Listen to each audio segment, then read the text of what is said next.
Well, hey everybody, John Ritlin here, and this is Rapid Fire episode 87. Few topics here are ones that myself and the Derb talked about on, the Raw Little Rock review. It's a companion piece, much like the Real Honest Rant Flashbacks and Setbacks was for the Raw Reunion review. I do want to take a moment to thank every single person for the groundswell of support and the continued support for the channel and the increased support. The amount of views has been incredible lately. This is a channel by wrestling fans for wrestling fans. Not just stuff I do, but stuff myself and the Derb do. It's been a great ride. It's going to be a whole lot of fun. You guys have made it awesome. Working, with my best friend has just been absolutely awesome as well. It's my best friend first, co-host second. He will always be my best friend. Chris has just been a goddamn blessing in my life. And I mean, I don't mean to get sappy here, but it has been really, really good.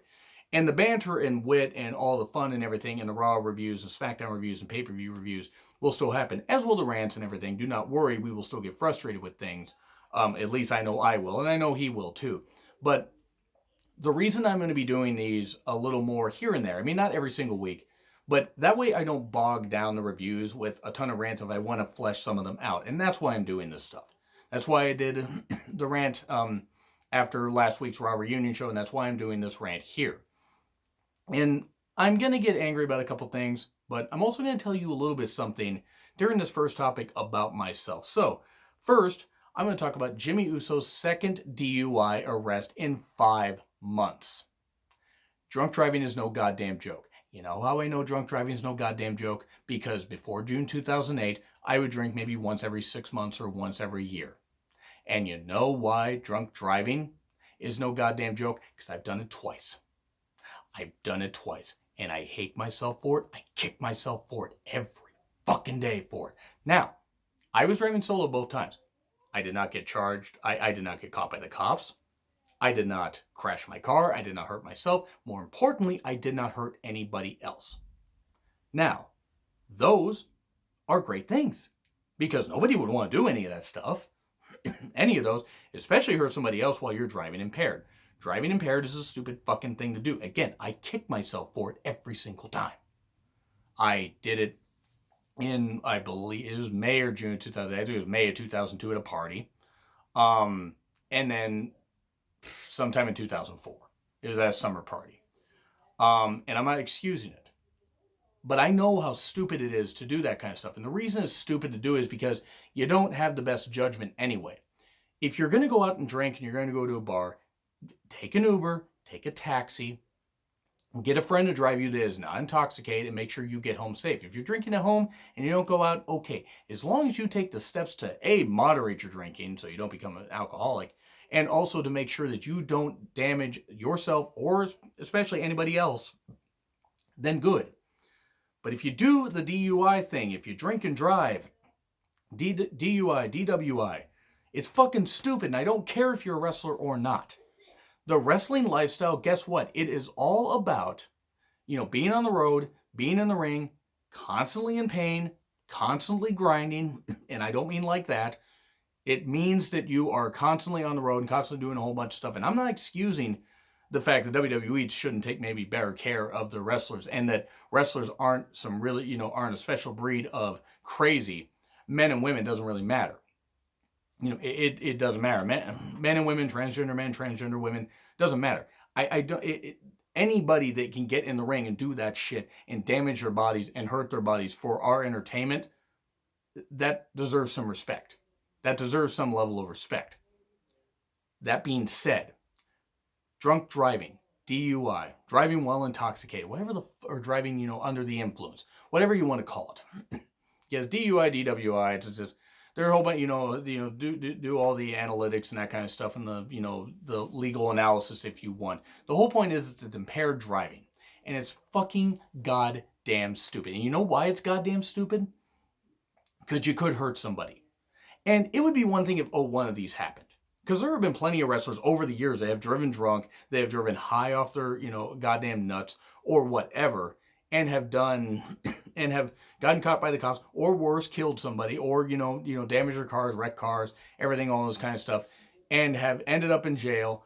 And that is why you don't drive drunk. You know why you especially don't drive drunk? If you got two fucking kids like Jimmy Uso does. And I actually had to look to make sure that it was Jimmy Uso that has kids. He's the one married to Naomi. Now, I don't know. I don't know what the deal is and why Naomi wasn't traveling with him. I don't know why that. And I'm not saying I'm not saying that this is on her, because it's not. But I would like to think that maybe the company will step in and say, hey, somebody's going to need to drive him, because second DUI in 5 months. He needs to either be forced to go to rehab or he needs to be suspended for 6 months. And I know that sounds goddamn harsh. I know it sounds harsh. Oh, they'll get punished in the ring. They're the top tag team in WWE. Okay, or one of the top tag teams in WWE. I want to take away anything that the Usos have done in the ring. This is not about that. This is a man's life that could endanger the lives of others, who is a father, who is a husband that needs to get his shit under control. And I don't want to hear that, oh, you don't understand how alcoholism is. Bull fucking shit. I have seen it destroy people's lives. This is how alcoholism, being an alcoholic and doing a whole bunch of stupid shit where you send yourself down a wrong goddamn path, can actually end up, ruining your life. Look at what happened with Scott Hall. I mean, Scott Hall was his own worst enemy and everything. And I mean, Jeff Hardy, got caught being intoxicated in public and that kind of stuff. I mean, he may not have been driving, but still. The life of a wrestler is no fucking joke, and I know it hurts a lot to be in the ring. And I'm not saying there shouldn't be ways, to take care of that stuff, but don't drink and drive. It's stupid, and he needs to be punished. And I'm not talking taking pins in the ring. He needs to go to rehab. The company needs to sit him down and say, you're going to rehab. And anybody that does this, because enough is enough, especially for WWE, a publicly traded company. I am not excusing some of their business practices. Do not get me wrong. Some of those motherfuckers deserve to be in jail for goddamn life for some of the shit they've done. Particularly Vince for covering up a whole lot of shit. But anyway, I digress. Back to Jimmy Uso. He's setting a bad example for his kids. A really bad example for his kids. And is fucking stupid. It is fucking stupid, because especially, it would be one thing if it was one. Okay, Jey Uso got one. That's at least one that we know about. And okay. I don't think Jey got anything later in the year. Or at least he hasn't gotten one like lately. One is too many, quite frankly, but still. One is too many. As I hold up to a finger and a thumb. But 5 months between these things. 5 months and 2 weeks, whatever. It's still fucking stupid. And he needs to go to rehab, 100%. There's no doubt about this. I mean, I know that it sounds like I'm being harsh on him, but if he ends up being some kind of alcoholic, he could lose everything. If he doesn't get this problem under control, he could lose everything. And he's too goddamn talented for it. Now, I don't know if the Usos are nice or mean or whatever. Fucking clue. I haven't fucking met them. They aren't friends of mine. I'm not saying that. I'm saying this as a human being to somebody that drunk driving is stupid. And don't do it. You're endangering yourself. You're endangering the lives of others, because you don't have the judgment or the capacity to understand what the fuck you're doing. So the company needs to force him to go to rehab, or Naomi needs to sit him down and say, hey, you need to go. You need to go to rehab. You need to get this problem under control. It's bad. It's really fucking bad, and WWE needs to do something about it. They need to nip this in the butt, with others that do this kind of shit. Oh, they're responsible for their own actions. Sure, you won't pay them for healthcare or whatever, but it's like, if you pay them to go to rehab or whatever, if the rehab doesn't stick, okay, at least they tried. But they need to do something. That's the bottom fucking line. So that's where a little bit of anger, because I know how stupid drunk driving is. And it needs to be nipped in the ass. He needs to get a boot up his freaking ass. They could turn that son of a bitch sideways for all I care. But deal with this problem.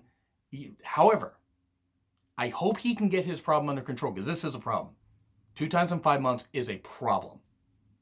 If he's got issues, if he's got injuries, company should give him some time off, have him in rehab. He can get that under control and hopefully be okay. If Naomi needs to drive him, that kind of stuff, or whatever, or his brother needs to drive him, or somebody needs to drive him, something.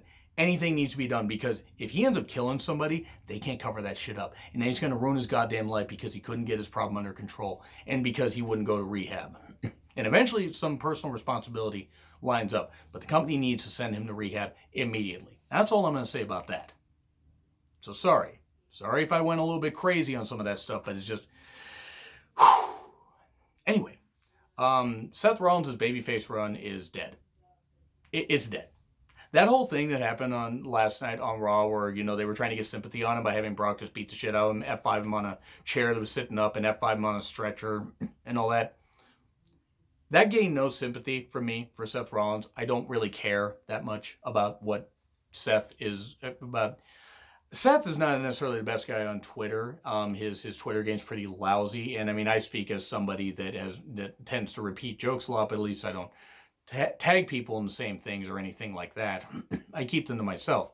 Just only my followers can see them, or people that want to, you know, look up the hashtags. But anyway, I digress. With Seth Rollins, he has shown himself to be a pretty freaking massive prick on Twitter. Fight with Will Ospreay, that kind of stuff, whatever. I mean, it is what it is. But his babyface run has just not gone well. I mean, I did an unpopular wrestling opinion on Seth Rollins. I'm not going to cover all that stuff here. But from, like, his return at Extreme Rules when he attacked Roman Reigns, it got that huge babyface pop. That should have been it right there. He should have been a friggin' babyface, and they didn't. And now they got this. His title run was a failure. Part of that was due to the fact they had him feud with Baron Corbin for about 8,000 years. And this feud with Brock just does nothing for me. I did not really gain all that much sympathy for Seth there. I mean, one, I hope Seth is okay. I actually hope he isn't injured. I hope this wasn't done as a way to write him off TV.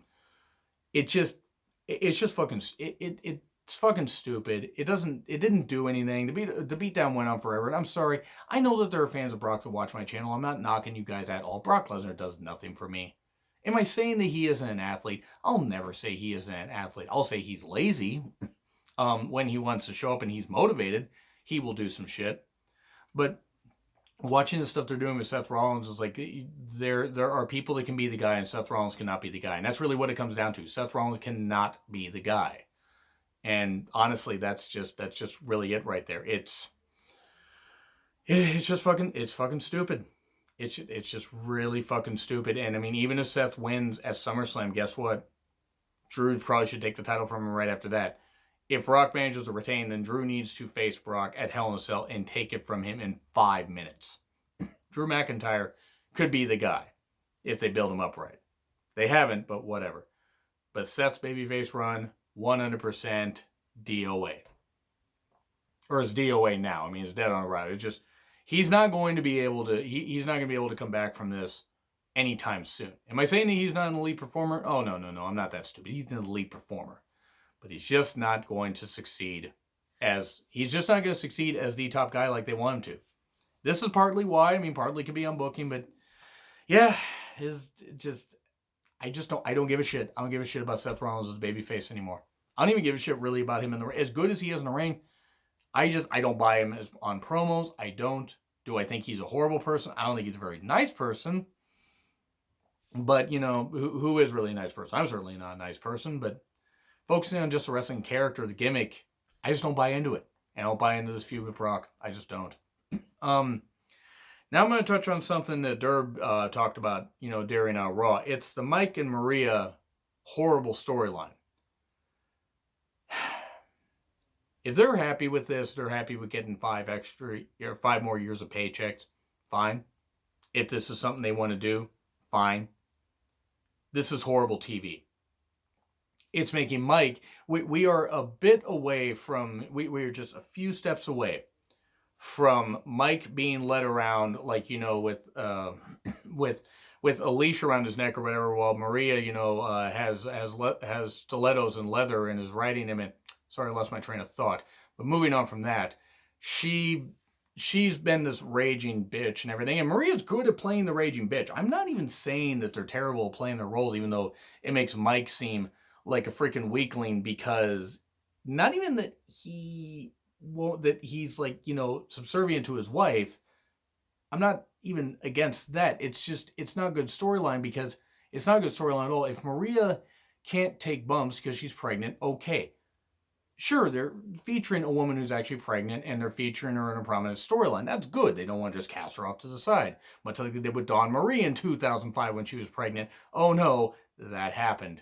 But anyway, this Mike Maria storyline, it was one of the worst. It's one of the worst in the last 20 years. It's approaching Claire Lynch levels of bad for me. That's how bad this is getting. I mean, it's involving the 24/7 championship, so that right there means that it's automatically shit. And don't worry, I'm going to talk about that title here in a second, but it's doing nothing for Mike and Maria. It's doing absolutely nothing for them. I do not get the point. I do not get the reason. I don't. I do not get the reason for this. Because what's the point? Like, Mike does have a completely different character on 205 Live. And I have noticed that. And I'm glad to see Mike and Maria being featured. But I don't know who this storyline is for. Except maybe to, appease Vince. If and appeal to him, who the fuck knows. Some say this might be a Heyman storyline. If that is true, this is a reason why Heyman should have not been in charge of creative. Because Heyman was never all that good when it came to storylines. Some of his stuff in ECW was, and some of his stuff was horrible. This is not a good idea. I don't see it benefiting either Mike or Maria, and it really ain't going to benefit the 24/7 title. Not that anything's going to benefit that shit. But, because then again, they could have already done something with the 24/7 title while I'm doing this video. But the whole point is, Mike wins the championship before Sami Zayn, by the way. And I got nothing against Mike Kanellis. And then Maria pins him and, while pregnant, wins the 24/7 championship. And it's just, I just don't get what they're doing with him. Because, like, why bring this guy on here to be featured like a goddamn comedy jobber? When Mike Kanellis, who is a former addict, could be an inspiration to a lot of people, is an inspiration on Twitter. He will reach out to fans that are dealing with addiction and talk to them, if you follow him on Twitter. And that's an admirable thing to do because he knows what it feels like to be that low. They could play into that stuff.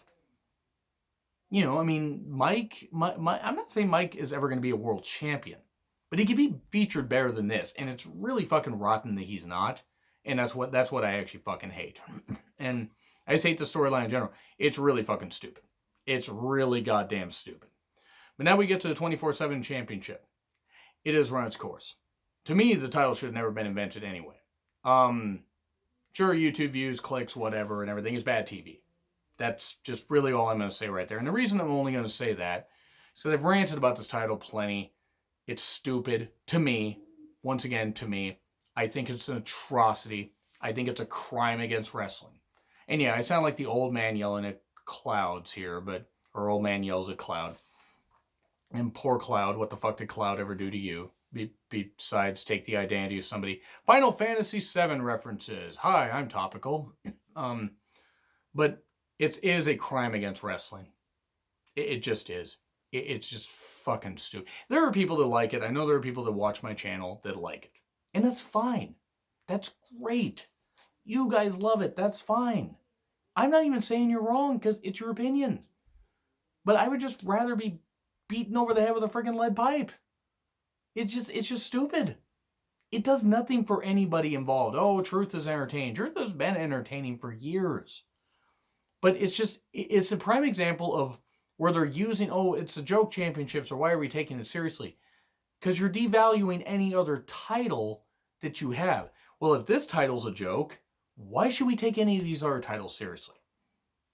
That's my problem. And any championship that is treated with this level of, joke, disdain, whatever, shouldn't exist. Wrestling is inherently stupid. It's supposed to be inherently stupid, even though it's a great athletic competition and there are legit athletes out there in simulated competition, and some that are actually legit tough. Actually, pretty much all of them are legit tough to take all those bumps and everything. But still, there are, I can appreciate some goofiness in wrestling and everything. Do not get me wrong. I've laughed at stupid shit and will laugh at stupid shit in the future. It's just not entertaining to me. It's just not. It's just not. I don't fucking get it. And it has run its course. This needs to end. To me, it's a prime example of WWE having too many people. Well, let's create this championship so they have something to do. Or you could form tag teams and bolster your tag team division, stuff like that. And actually going to transition into another thing I'm going to talk about. But that the 24/7 title has totally run its course and needs to stop. Needs to stop. Come up with something better. Come up with something that isn't shit. I just don't like it. I mean, yeah, it may not appeal to me. People say, oh, it appeals to kids or whatever. Well, okay. Cool. I don't care. I'm talking about me. I can't speak for other people. It seems that there are more people that like 24/7 title than don't like it. But I know that there are people out there that don't. And people are like, oh, you won't give it a chance. I don't want to give it a chance. Because you know what? The instant I saw the title, it was hideous. The first segment where they had, people pinning each other and everything and a couple different champions in one little sitting. No. That's not entertainment. It's like the hardcore championship with any of the, remaining bullshit, like, just like taking, or any of the funny bullshit taken out. I don't find it funny. And now we're going to go to tag teams because WWE needs to bolster their tag team division, utilize their tag team divisions on Raw and SmackDown, actually make the tag divisions matter. They have enough teams and enough people, form teams, give people things to do. And if you just want to have jobber tag teams, fine. But at least people are getting featured on TV. They need to bolster their tag team division, and they need to bolster it soon. AOP has been seen on TV for months, except I think in the Battle Royal in Saudi Arabia, which why the fuck would anybody be happy about being in Saudi Arabia? And I don't care if anybody from Saudi Arabia is there, because guess what?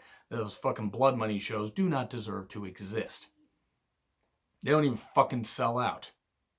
That's what's actually hilarious to me. But anyway, that aside, they also need to utilize their women better. Vince needs to realize Ronda Rousey, even if she does come back, is not needed for the women's division to be properly featured and promoted and utilized to their fullest potential. I'm not the biggest fan of some women, like I'm not the biggest fan of some men. But that doesn't mean that the women shouldn't be utilized and given a chance. I'm not the biggest Dana Brooke fan, but she has clearly worked hard and wants a chance. So why the fuck don't you feature her? Listen, I just don't fucking understand it. I just don't, because the women deserve to be utilized better. They really do, and I wish they would do an Evolution 2 Electric Boogaloo. I would replace that. I would actually take Hell in a Cell out, and I would replace it with Evolution. And I'm not talking about the faction. I'm talking about the pay-per-view. Then you lead to women's programs in the fall. And somebody suggested, and JJF France on here, Farrens53 on Twitter, suggested about an all-women's NXT event. If they want to include women from NXT UK and NXT TakeOver, actually, I'd be fine with that. They might want to maybe do one in December, and then you could lead up to stuff and then have an all-women's Rumble the next month. Just don't have Duke and Shafir on it because they're fucking rotten.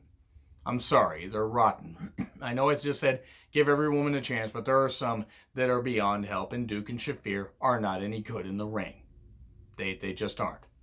But I guess if you're going to feature all these women, they might as well, do something like that. But I would have Evolution. I would have it be a 3.5-hour show, and I would have it or even a 3-hour show, and it would have the women.